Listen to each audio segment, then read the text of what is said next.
అన్నిట్లో ఫస్ట్ ఉండాలని మనకి చదువుతున్నాం కదా, సపోర్ట్ ఉండాలి కదా, దానికోసం చాలా మంది మనకి మనం చదువుకోవడానికి ఒక్కొక్క మెట్టు ఎక్కడానికి చాలా మంది హెల్ప్ చేస్తారు.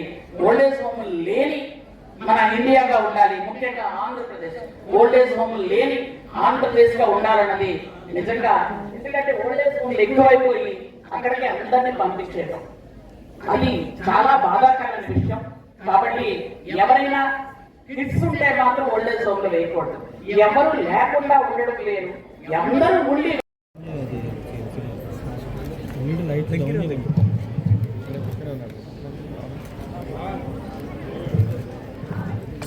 నెక్స్ట్ మార్కాపురం స్టూడెంట్స్ ని నేను సిద్ధంగా ఉండవలసిందిగా రిక్వెస్ట్ చేస్తున్నాను. Thank you so much government junior college Guntur.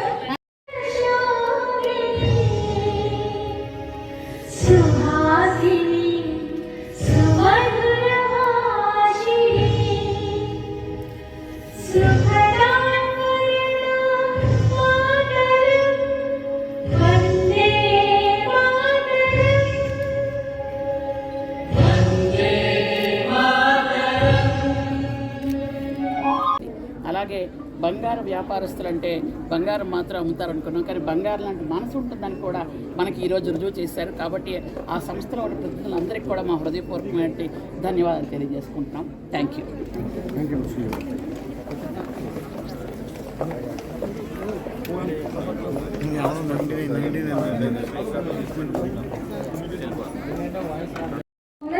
Child welfare and tribal welfare Shrimati Gummadi Sanjayarani madam గారు, జిల్లా ఇన్ఛార్జీలు, విజయవాడ ఇన్ఛార్జీలు వాళ్ళందరూ కూడా మన ముఖ్యమంత్రి నారా చంద్రబాబు నాయుడు గారు నిరంతరం చెప్పే P4 అనే కార్యక్రమాన్ని ఒకసారి మీరు అవగాహన పరుచుకొని దాని ద్వారా కొన్ని కుటుంబాలని వాళ్ళ పూర్తి బాధ్యతలు తీసుకుని ఆ కుటుంబంలో చదువుకునే పిల్లలకి టోటల్ ఆ యొక్క చదువుకు అవసరమైన ఫీజులు కావచ్చు, అవసరమైన వసతులు కావచ్చు అన్ని కూడా కల్పించి, అదేవిధంగా తల్లిదండ్రులకి ఉపాధి, కనీసమైన ఉపాధి కల్పించి ఆ కుటుంబం పిల్లల చదువుల ద్వారా పేదరికం నుంచి బయటికి తీసుకురావడానికి మీలాంటి సంస్థలు ముందుకు వస్తే ఈ రాష్ట్రంలో కాదు దేశంలో పేదరికాన్ని మనం ఎంతో దూరంగా తోలేయచ్చు.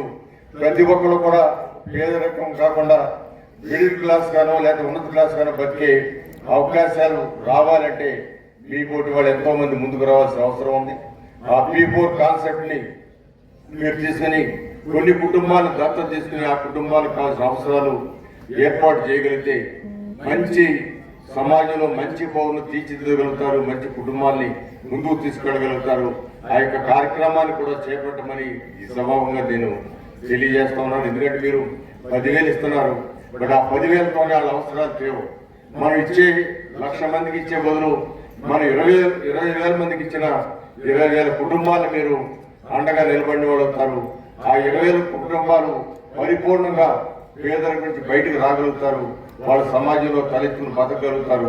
ఆ తర్వాత వాళ్ళు ఇంకొక 50,000కు 1,00,000 మందికి వాళ్ళు ఉపాధి కల్పించగలుగుతారు. ఈ కాన్సెప్ట్ ని మీరు అవసరమైతే ఒకసారి మా ముఖ్యమంత్రి గారి దృష్టికి తీసుకెళ్తాం. మీ కంపెనీ ఇక్కడ చేసిన కార్యక్రమాన్ని వారు ఖచ్చితంగా బాగా ఎక్స్ప్లెయిన్ చేస్తారు. వారు ఎక్స్ప్లెయిన్ చేసి ఆ కార్యక్రమం అనుకుంటే ఇప్పటికే మీ దృష్టిలోకి వచ్చి ఉండొచ్చు. P4 అనే కార్యక్రమం, ఆ కార్యక్రమానికి మీరు కూడా చేయూతనివ్వాలని ముఖ్యమంత్రి నారా చంద్రబాబు నాయుడు గారు చేసే కృషి, ఆంధ్ర రాష్ట్రంలో పేదరికాన్ని పాల్గొనడానికి ఆయన చేసే కృషికి మీరు కూడా సహకరించాలని మనస్ఫూర్తిగా కోరుకుంటూ ఈ రోజు ఈ కార్యక్రమంలో పాల్గొనే మహద్భాగ్యం నాకు కలిగించినందుకు మరొకసారి మీకు కృతజ్ఞత తెలియజేస్తూ సెలవు తీసుకున్నాను. జై హింద్, జై జన్మభూమి. పేదవారికి, అవసరమైన వారికి వాళ్ళందరూ కూడా ఆ బాధ్యతను తీసుకోవడం జరిగింది. వారికి తెలియజేస్తున్నాను. నేను వారికి ఒక రిక్వెస్ట్ చేయడం జరిగింది. ఏదైతే మన ముఖ్యమంత్రి నారా చంద్రబాబు నాయుడు గారు P4 అని చెప్తా ఉన్నారు, P4 యాక్టివిటీ, కొన్ని కుటుంబాలను దత్తత తీసుకునే కార్యక్రమం, ఆ కార్యక్రమాన్ని కూడా అవగాహన పరుచుకుని ఆ కార్యక్రమం చేయాలని నేను కోరుతాను. ఎందుకంటే ఒక్కొక్క స్టూడెంట్కి 10,000 ఇస్తే అది పరిపూర్ణం కాదు, కానీ కుటుంబంలో ఉన్న పిల్లలు మొత్తం వాళ్ళ సంవత్సరానికి సంవత్సరాన్ని మనం తెచ్చగలం. విద్యార్థులకు ఈరోజు స్కాలర్షిప్ ఇవ్వడం అనేది చాలా సంతోషంగా ఉంది. ప్రతి సంవత్సరం మనం 5% వాళ్ళు ఇవ్వటం అనేది చాలా సంతోషం. ఈ సంవత్సరం 200 కోట్లు పేద విద్యార్థులకు అలాగే వాళ్ళ విద్య వైద్యానికి వాళ్ళ ఆకలి తీర్చడానికి అలాగే త్రాగునీటి అవసరాలకు కూడా ఖర్చు పెడతామని వాళ్ళు ప్రకటించడం చాలా సంతోషకరమైన విషయం. ఇదే విధానాన్ని ఈరోజు మన గౌరవ ముఖ్యమంత్రి నారా చంద్రబాబు నాయుడు గారు P4 విధానం అని స్టార్ట్ చేశారు. ఈ విధానంలో వాళ్ళు కూడా భాగస్వాములు అయితే చాలామంది పేదవాళ్ళకి ఈరోజు చాలా రకాలుగా అవసరాలు తీర్చడానికి ముందుకు రావచ్చని ఇక్కడ నేను కానీ ఎమ్మెల్యే రామ్మోహన్ రావు గారు కానీ చెప్పడం కూడా జరిగింది.